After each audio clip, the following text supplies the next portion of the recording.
In this episode of Nightmare Echoes, Jesse is here to talk about Damien Leonie's Terrifier, while covering the following topics. Which scene did the actors have to redub in post and why? What costumes are the characters wearing for Halloween? And what was with all the tires? Next week on the podcast, we cover Doctor Strange 2 and the Multiverse of Madness. But for now, on to Terrifier.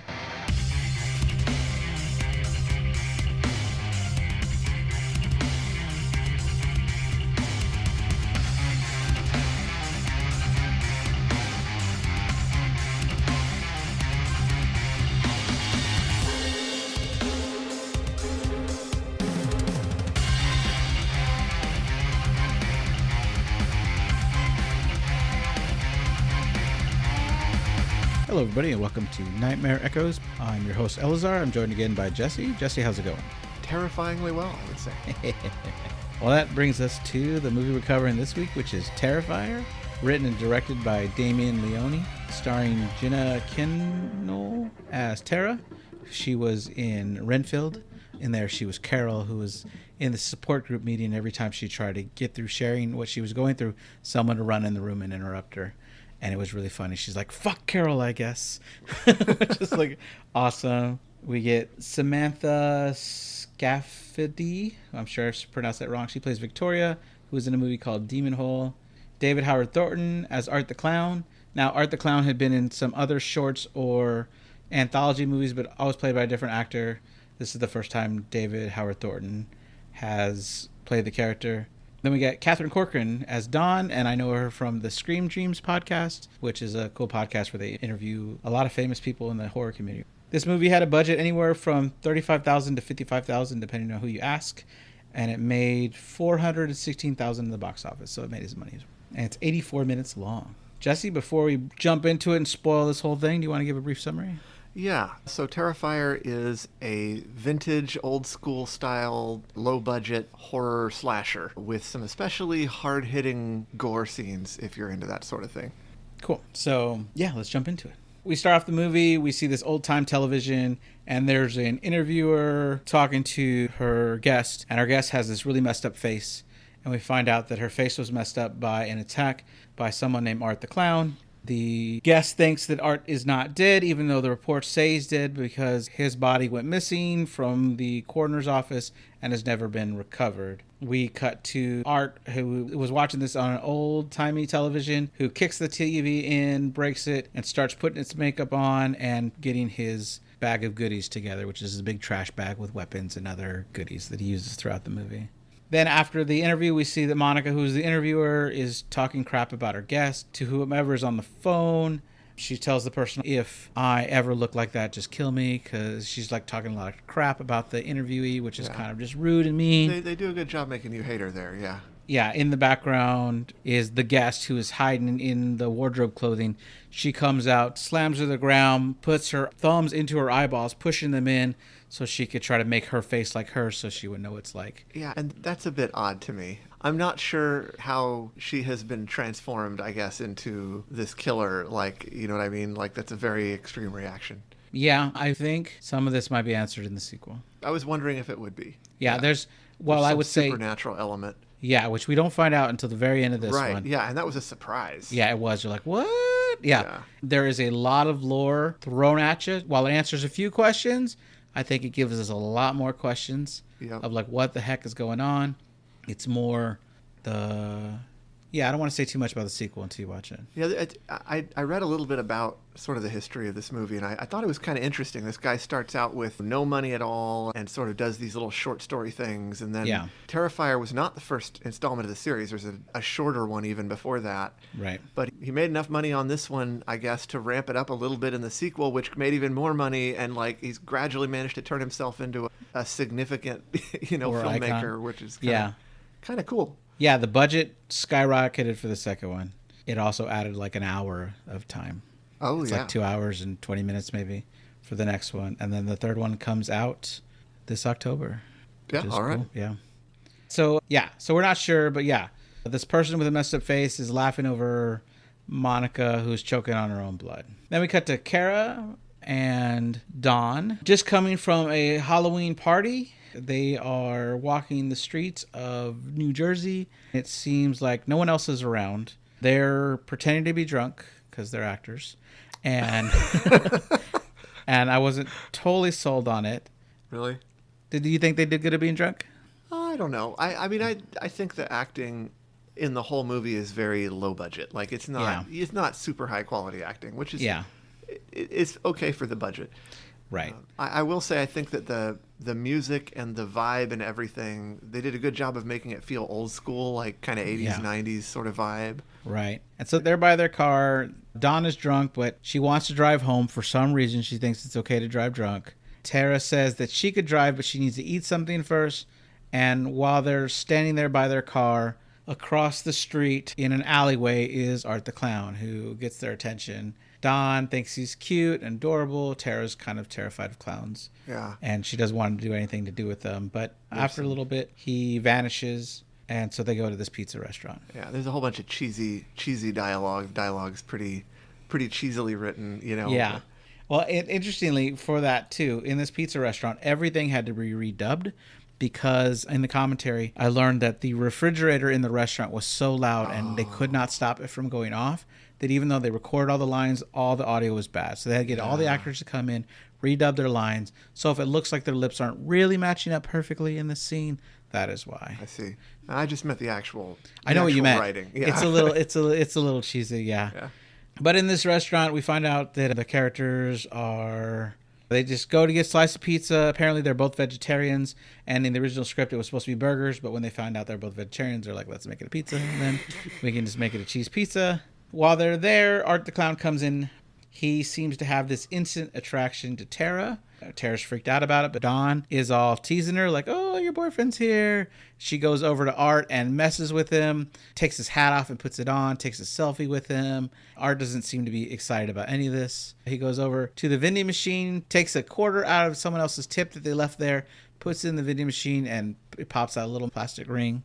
He goes over to Tara, puts it on her finger like he's proposing. Yeah. And Dawn thinks it's adorable, and Tara is terrified like crazy. And as she should be. Yeah. Yeah. The way that the clown looks, they definitely succeeded in making him scary. He looks immediately scary. The actor does a really good job of portraying him as unhinged and creepy in a way that, like, he definitely thinks he's funny, right? Like, you can clearly tell he thinks he's hilarious. So what I like on that topic, well, someone else played Art the Clown before this. Damien worded it as that actor played Art the Clown, but David is Art the Clown.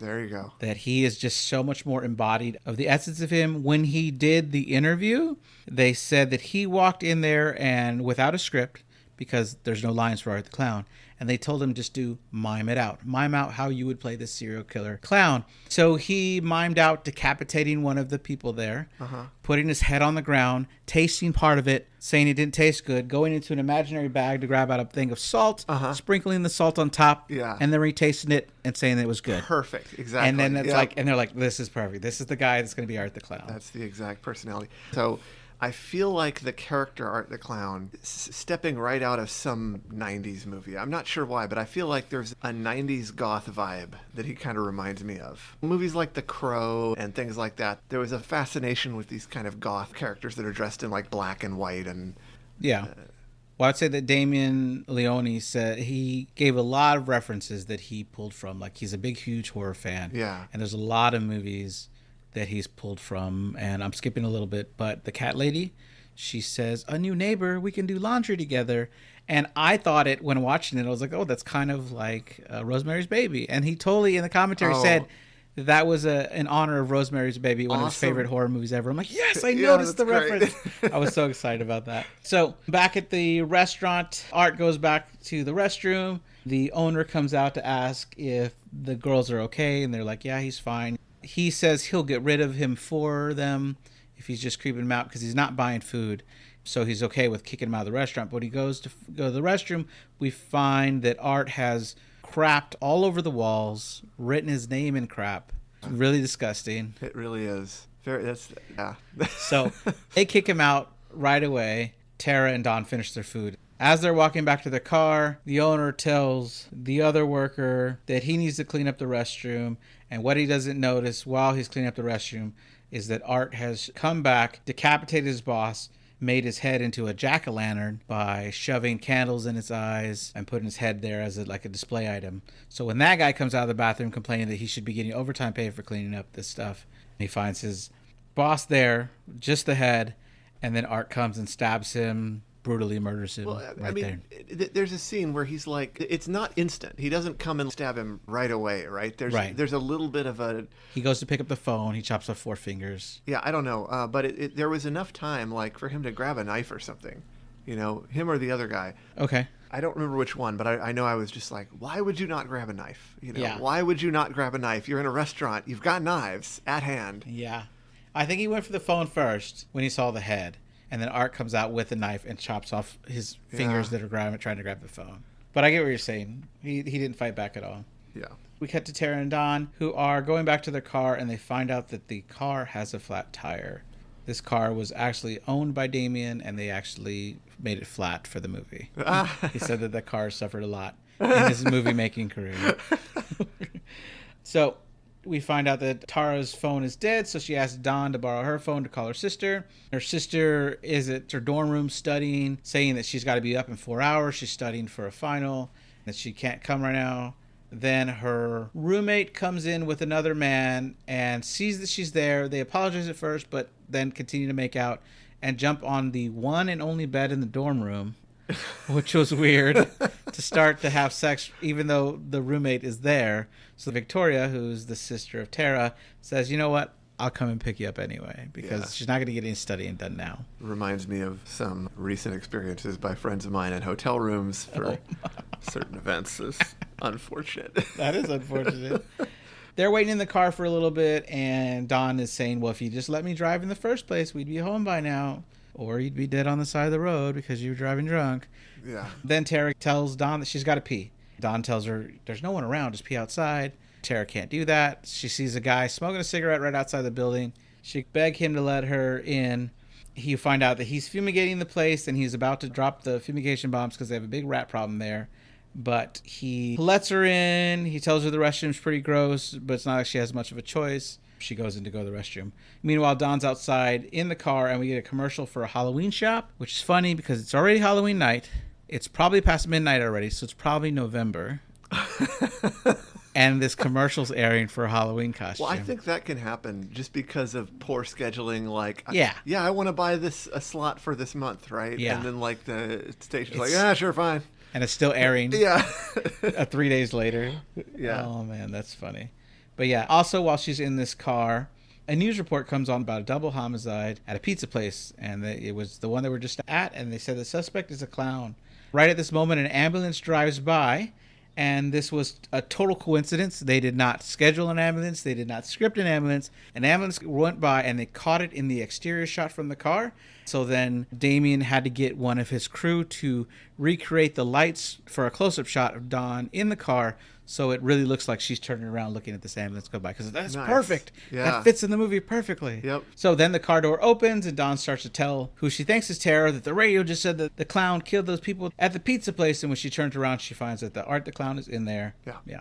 Because I didn't mention it already, did you realize what outfits Tara and Dawn are wearing for Halloween? No. So Tara is a skeleton, like a sexy skeleton, and Dawn is a scarecrow, but she looks like the scarecrow from Wizard of Oz. Okay, I didn't even pick up on that. The little straw coming out of the arms and like everything. It's I didn't kind even of cute. pick up on it. I just thought it was kind of cute, you know. I think I was much more fixated on the fact that they are being way too chummy with scary clown guy. Yeah. Well, yeah. I guess if Dawn was at all terrified of clowns, she just thought he was cute. Yeah. Well, you don't have to be terrified of clowns to be terrified of Art the clown. He's just scary. I'm just saying. Again, the cheesy music really helps make the vibe feel 80s-y. Yeah. And they've got the cliches, like, there's going to be a crazy lady, and there is a crazy lady. Yeah. But I was interested, as we're about to see, that the crazy lady is a little unusual for a typical crazy lady character. Right. So Tara comes out because when she's done in the restroom, she hears some cat sounds. She goes to investigate for some reason, and she goes into this room with this massive pile of tires, and she makes the comment of course. And I would say in the first viewing I didn't get it, but it's because they have a flat tire. And she made it to a room with unlimited tires. I didn't get that. All the tires they could want. I didn't get it either in first viewing. On second viewing, I got it. I was like, oh, okay, all right. Then we meet the cat lady, She comes up. She wants to introduce her to her daughter, who we find out is a doll. She's excited for there to be a new tenant because it's been a long time since they have neighbors. I wonder who the father was if the daughter was a doll. Like, was the father a mannequin? I have no idea. That's an 80s movie right there. That's true. That's a good 80s movie. Yeah. I need to rewatch that someday. Okay. And then to get away from there, Tara says that actually she needs to see the landlord because rent's due, which the cat lady responds with, punctuality is the thief of time. What a weird thing to say. It is weird, right? That's what makes her so interesting. Is she's very wordy, right? She says things that are like oddly on the nose. I don't know. And as she's walking, she stops when she sees Art the Clown, who is covered in blood with a scalpel in one hand and giving off this expression of, oops, you caught me. And, Oopsie daisy. Right? And so she tries to run. She falls down 3 steps and gets up. She starts hiding behind cars, and we have this chase scene where she's trying to elude him. While this is happening, we cut to Victoria, who's driving in. She hears a radio report of the murders, which warns that it is not a Halloween prank, but she doesn't seem to believe it. She thinks it's BS. Tara goes upstairs and finds a phone, but it doesn't work. Then she tries to open a window before she finds Mike. Mike is unfortunately listening to music, and he doesn't hear her screams as Art grabs her, puts her in the corner, and injects some kind of medicine into her, which instantly knocks her out. Then she comes to. She's bound in a chair. Well, before we move on, there's a scene where she is trying to escape, and she finds a locked door, and she starts banging on it, right? And I'm like, right in that moment, I'm like, okay, is she going to say, help somebody, please? Oh. Because that's like, to me, that is how you know you're watching a completely cheeseball movie, is a woman bangs on a door and says, help somebody, please. Right. And what does she say? What's the line? Help somebody, please. Yep, sure enough, we have confirmed that we are watching a cheesy, low-budget horror movie. Sure. So she comes to in a chair. She's taped. Her mouth is shut. And Art has this drape on top, on covering something up. When he pulls it away, we find out that Dawn is not dead. She's hanging upside down, completely naked except for her panties. That's Art's piece of art that he would like to demonstrate. He goes over to her, and in the second most controversial scene, I would say, in this whole movie, he grabs a saw and saws right through her body, starting with her vagina all the way down to her head. It's the classic sawing a woman in half trick. Yeah, which is, it's pretty crazy. They had to get, obviously, they got a cast made of her to do this, and then for close-up scenes with her, they cut a saw in half and put it against her to make it look like it was going through her body. Yeah. But she did have to hang there sometimes. They said she couldn't really do it that long, but they would try to get a shot and then pull her back up so she didn't have to hang there that long. Right. But apparently it was 20 degrees while filming that, so she was super cold the whole time. There was someone online who made a comment that I think is on point, which is, he said, the thing I took away from this movie is that it takes place in an alternate universe where human beings have no bones. Oh. And I think that is very true. And this scene really illustrates that. There are no bones in this scene. Yeah. He does not appear to have any difficulty sawing through the person, and there's no sign of any bones anywhere. Yeah, when heads are stomped in earlier, they're done with really, really ease. Yeah. Like stomping a watermelon. And you never see bones. There's no bones sticking out anywhere ever. That is an interesting take. I like that. Yeah. Wow. But the sawing in half, I have to say, that was an especially brutal scene. That is one of the worst execution methods in history. Yeah. I mean, it is a historical execution. I've heard this. Hanging someone upside down and doing that. But it would take 2 men to do it. Yeah. Right. Because in our universe, bones do exist. So right. Yeah. Got it. We get another shot of Victoria who's driving, and then we get back to Tara, who Art pretends like he's going to hit her several times over the head before she's able to hit him several times with a plank of wood, and even sends him to the ground where he spits out his own blood.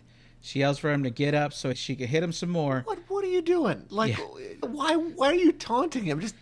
Why are you wasting any seconds you could spend hitting him in the head? Right. Right? The goal is for him to die, right? Yeah. And then as she approaches him in this shock move that I didn't see coming, he pulls out a gun from his clown shoe and shoots her. Yeah. In the leg. Which makes sense. He's prepared. We cut to the cat lady who's covering up her doll to try to make her doll feel safe because the gunshots can be heard. Art fires another shot into Tara's side, brings it up to her face, and pulls the trigger. And this is where I was like, wait, who's the main character? What happened? Yeah. There was also a scene somewhere in there where she stabs him.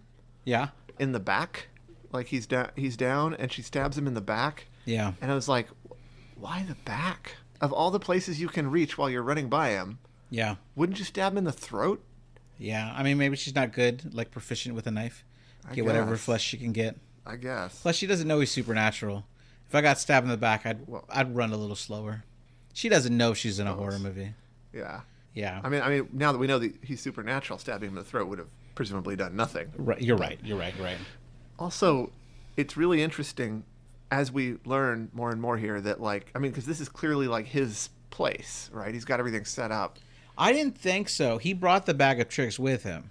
Oh, okay. He just followed them into this abandoned building that was going to get fumigated. I would have expected that he would have, like, if you put someone out, that you drive them off to your own environment where you have everything secure, but I was kind of surprised that wasn't the case. Yeah. The entire movie, in fact, takes place in this one area. Yeah. Right? And it's like... I think that's a sign of the budget. That could be true, but it was interesting. I mean, I've never seen, I don't think, a horror movie where the whole thing is just one continuous sort of scene in the same area, just kind of going from victim to victim in sort of this logical progression. And like you said, the wait a minute, who's the main character? Yeah. Right. And like it's a little odd. Like normally you expect this will be the end of the first act. Yeah. And then we come to the next victim and the beginning of the, like, well-defined acts with different victims. And that wasn't at all how this movie worked. Right. I need to get you to watch Barbarian because it does it so well. And that is not a cheesy horror movie. That is like a well-done, like, oh my gosh, what am I watching horror movie? Yeah. I like it. So he shoots her in the face, but apparently that didn't kill her. So he goes to get more ammo. And Veronica's showing up. She goes to the door. She texts that she's here. And it's Art with Dawn's phone that says, hey, your sister's not feeling well. Can you meet us around back? And then she notices that Dawn's scarecrow hat is on the ground there. But she does go towards the back. Art reloads his gun. He goes back and he shoots Dawn in the face and then pauses and then just unloads the rest of the gun in her face, destroying her face, and she's dead. That was Tara, not Dawn. Oh, I didn't even keep track of the names, to be honest. I get you. Outside, Victoria's walking around the back trying to find the entrance. And the cat lady then runs into Mike and she tries to explain that he's here, he's killing everybody. And he tells her if she doesn't go away, he's going to call the cops. And she's like, that's a good idea. Call the police. But then he ends up, to get her away, shoves her to the ground, which is a little too far to do. Then cat lady remembers that Emily exists, her daughter, so she runs to go get Emily. As Mike is going up a flight of stairs, he hears Victoria outside. He's on his cell phone, but then he doesn't notice Art sneaks behind him. He taps him on the shoulder, and then he hits him over the head with a hammer, which knocks him out. Art hears the other guy at the end of the phone, who is credited as Exterminator 2, who asks Mike if he's burned the place down yet, and Art listens for a bit before smashing the phone with a hammer. Victoria's finally made it inside the building, and she walks into the room with all the tires, which cut to cat lady who still can't find her daughter Emily. I think I felt more genuine concern for Cat Lady not being able to find Emily than most of the other characters in this movie. Sure. Cat Lady eventually finds Art, who has Emily, and it looks like in this moment he wants to be a caring father to this not-so-real baby. She begs him not to hurt her little girl, and he shushes her to not wake up the sleeping doll. She tells Art that Art is going to frighten her, and that Emily just wants her mommy. She goes to him, and she seems to pet him on the head. And for a second there, it seems like this might work. Maybe Art just needs a care in the world. No, it did not seem that way to me. It seemed like he was straight up mocking her, and this was going to end badly. But, well, okay, all right. I was like, maybe she's got half a chance. Maybe I was picked on too much in school, but my instinct in that scene is, oh man, he's totally messing with her. So Exterminator 2 shows up. He keeps calling Mike, but he keeps going to voicemail. And inside, Victoria's looking around when she hears Dawn's cell phone rings. She follows the noise downstairs. She thinks that they're pranking her, and she's not happy about it. But then when she sees Dawn's mutilated body, she runs back up the stairs and starts screaming for Tara. So somewhere around here, someone, I think it was her, runs by a very prominently placed fire extinguisher on the wall. And when I saw that, I'm like, okay, that fire extinguisher is going to clearly be the key weapon that's going to be used. Like, because it's so prominent and so visible. And no, it was just a background detail. And I'm like, I was really surprised by the end of it. I'm like, they didn't use the fire extinguisher after all. Sure. It was so visible, though. Like, yeah. Victoria runs to who she thinks is a woman lying on the ground when we hear the cat lady call out for help. But we see that the cat lady has been mutilated, that her breasts have been cut off of her body, and her hair has been scalped. And then Art sits up wearing her breast and her hair in what I would say is the most controversial scene in this movie. It is certainly his sense of humor. It's very, very much feels right. Right. So as she's running, he's walking around extremely slowly, flashing his completely naked body. Victoria hides in a storage locker. It doesn't take Art long to find him, and he starts taunting her. He pretends to walk away, but he's right there. He shakes the locker, and then a horn starts blaring, and it's Exterminator 2 outside who's about to drive off when he remembers that there's a key under that mat. And I thought that seemed ridiculous. Like, wait a minute. You've been out there banging on the door forever, and right as you're about to leave, you're like, oh, right, I put a key under the mat. Yeah. The thing that got me was, like, he said every door to this place is locked, but we've seen characters going in and out doors and outside, and I'm like, was that in a fenced-off area or something? Am I not getting the layout of this place right in my head? You're not wrong. What's interesting about that, though, is half the scenes were filmed in one city in New Jersey. The other half were filmed in a different city in New Jersey. Well, New Jersey is oh, no, I guess it is a state. It's got multiple cities. So, right. But it's like... But it's just funny, like, they meshed them together to make it the illusion of one building. That's weird. Yeah, that's weird.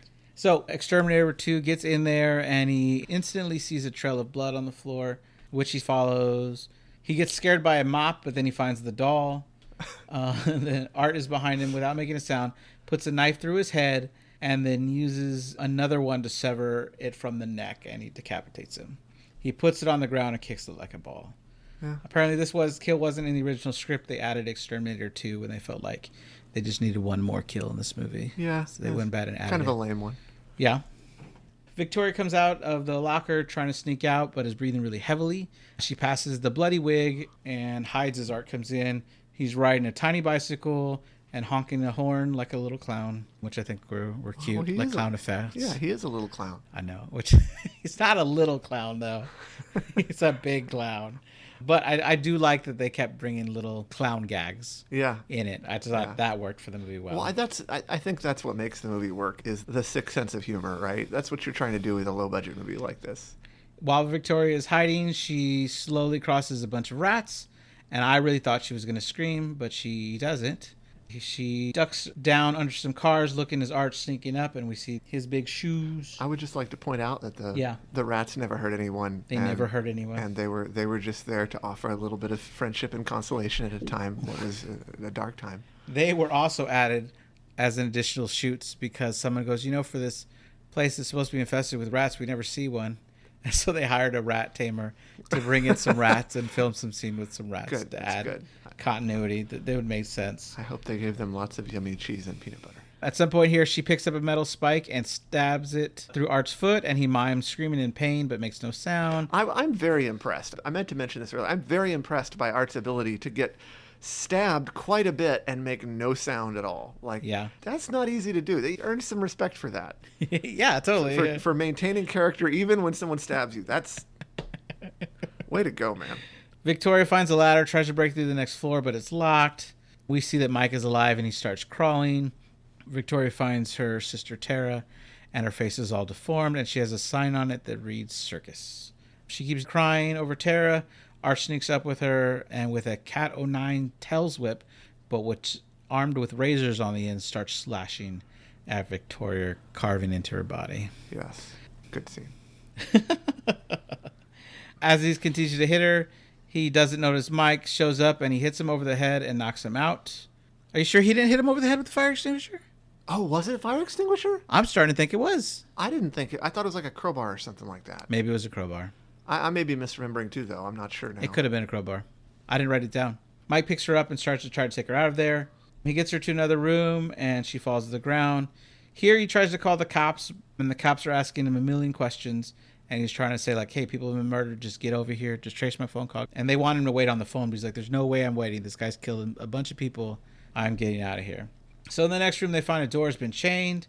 Mike leaves her by the door as he frantically searches something to break the chain open with. Art shows up with Mike's exterminator barrel, the thing that he had the spray with. Oh, yeah. And beats him over the head with it. Yeah. And then once it's on the floor, he starts to stomp his face, and like you pointed out, it smashes like there's no bones. Yeah. That's interesting. Wow. Here, Victoria finds a metal pipe and starts to smack the lock, and she is able to get the chain off.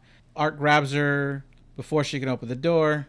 She stabs him in the eye with the pipe, and then she runs to the door, or at least as best she can with a messed up leg. It's all bloody from that cat o' nine tails. As she makes it outside, I'm like, great, she made it. She just keep running. For some reason, she decides to go back into the building from another entrance, which I thought was like, that was a dumb move. Doesn't make any sense. Yeah. I didn't get that at all. And then as she gets inside, Art grabs her, but she's able to pull away. As she's peeking outside, you see that Art is in the exterminator's truck. He honks the horn, drives it at her. She runs in a straight line in the path that the truck is going to go to instead of diving to the side. Yeah. And so she's hit by the car. You didn't, I think did you not mention the scene with the saran wrap? I guess I did miss it. Yeah. Because that was to me a very climax scene. Like he wraps saran wrap around her face and grabs her that way, right? Yeah. And every part of her is free. Like her arms and legs are free. He's only got her face with the saran wrap. Yeah. And there's this long scene of her struggling to breathe in the saran wrap and doing nothing with her hands. And I'm just like standing up and screaming at the TV like, are you so stupid you don't know you can reach your fingers and tear a hole in saran wrap? But she does, though. Eventually, after a solid minute. That's funny, because my takeaway was like, good, because a lot of people would just die in horror movies. When she actually reached her fingers up and ripped it. So in my head, I'm like, oh, right, she made a smart decision. But the funny thing after this, and I'm sorry I missed it, but the funny thing after this is Art the Clown holds the two pieces like, how did that not work? I know. He looks at them like, this always works in horror movies. Yeah. Why did this not work? Which that was awesome. Yes. I mean, Yeah, I mean, you're right. There's that end of it. But also just at the same time, it's like it took way too long for her to figure out what any normal person would do immediately. You can't breathe? Well, reach to clear the obstruction. Anyone would instinctively do that. A child would instinctively do that, you know? Right. So right around here, we hear the cops start coming. Art gets out of the truck and starts eating her face. We hear the cops pull up. He's still bent over her. When they come with weapons drawn, they tell him to put his hands up in the air. He puts his left hand in the air and reaches for his gun with his other, spins around, puts the gun in his own mouth, and pulls the trigger. He hits the ground, and we see blood is coming out of his mouth, blood's coming out of his eyes, and one of the cops freaks out as he realizes that Victoria is still alive. And this is the moment where we're like, oh, Victoria was the woman in the interview. Yeah. When we saw her face. So this whole thing has been a flashback. Yeah, and that was kind of neat. I also liked that he killed himself because I was like, yeah, he's not going to get caught, right? He's going to go out as Art the Clown and preserve his art that he has created for everyone, for everyone's amusement. Then we cut to the coroner's office, and two EMTs are dropping off Art and the first exterminator, Mike. And he's asking if they caught the son of a bitch that's doing all this chaos. He said he's in bag number 2. The coroner jokes around about them at least buying him like something with bacon in it if they're going to bring him all this work. The woman EMT is like, how can you eat with this? And he's like, I've seen stuff. He makes a really horrible baby joke about a dead baby. Oh, yeah. And then it's like, once you've seen that, you can eat in front of anything. Yep. And as they leave, the guy says, I'll hook you up. I'll buy something with bacon. He first looks at Mike, whose head is caved in. He goes over to look at Art, and Art's eyes are looking back at him, and it freaks him out a little bit. Then, out of nowhere, the lights start to flicker in and out, and the movie turns supernatural. He starts hearing, like, people's voices from out the movie start coming through the radio. And then as he returns to Art the Clown, Art hand reaches him up to his neck and strangles him to death, and he gets up. Then we cut to Victoria being checked out of the hospital by her parents, revealing that it was her face in the beginning of the movie, and the doctor wishes her good luck in her interview tomorrow. And it feels like the movie was just pushing that, just in case you didn't realize that that's who that was. Right. And then the credits roll. And I know this probably wasn't what was intended, but in my head, I think I realized it was like probably supposed to be a flashback, but I like to think of it as this sort of alternate interpretation, which is like that the events that we saw at the beginning really were just before the radio is talking about the same thing that had happened, right? Like, and warning them, and that we're just stuck in a time loop That's interesting. And then the reason there's a time loop is because this is all actually taking place in hell, which explains everything, right? And this is just like that's the plot to Hellraiser 5. Is it? Yeah. I have not seen 5. I know. You said you saw 1 only, right? I saw 1, yeah. Yeah. Fun behind the scene things is that because David, who played Art, had to show up hours before everybody else and stay hours after everybody else, months went by before people actually met David. And when they saw his face, they're like, oh, wow, we've never met before. Even though they've been working together for months, which I think was awesome. The pizza place where they filmed out was closed down a couple years back, which is unfortunate. Yeah, that's too bad because it would have been, I mean, I guess what made the franchise famous were the sequels. So if they had made it to the sequels release, maybe they would have got a lot of business because of it. Yeah. The actress who plays the talk show host was the babysitter in the All Hallows Eve. Which was the movie before this one. Yeah, it's a anthology. And one of the shorts was about Art the Clown. Yeah. Well, I mean, the idea that I read is that Terrifier is essentially a sequel to that. Yeah, although the director said that this is the first incarnation where David is playing Art, and it's therefore its own universe. Well, okay, I guess. Fair enough. Yeah. Anything else you want to say about it? I don't think so. I mean, it is what it is, right? It's cheesy slasher. I guess it's good at what it does, which is relatively straightforward. Yeah. Even though I know it's a cheesy movie, I enjoy the heck out of it. Mm-hmm. I like the sequel so much more. It gives us awesome lore. It gives us a more badass final girl, and it just does a lot more with a bigger budget. Mm-hmm.